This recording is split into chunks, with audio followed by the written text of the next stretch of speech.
अरे साचो बैठी सारा चाई या के डरिया हो न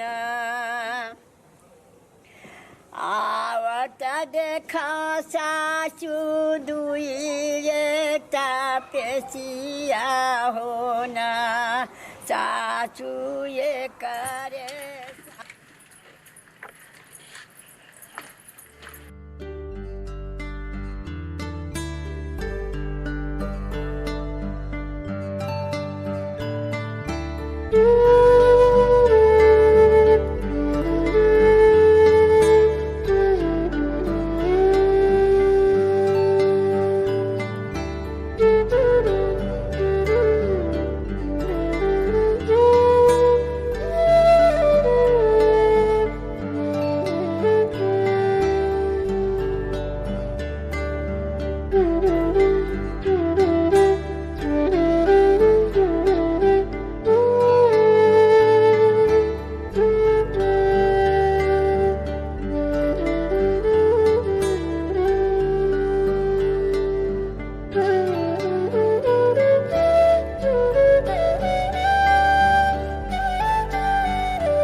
का सोचते बेटी?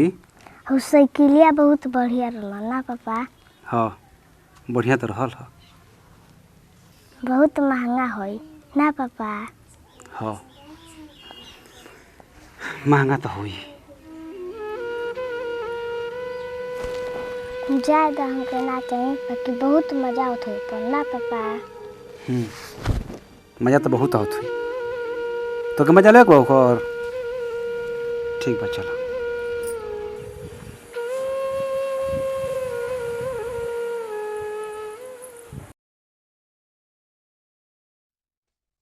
जुआ के जारी के मनवा के मारी के बचपन के सरदा उड़ावेले बाबूजी अखिया के कोरवा में लोरवा चुरा के बचवन के अपना हंसावेले बाबूजी बचपन के सरदा पुरावेले बाबूजी।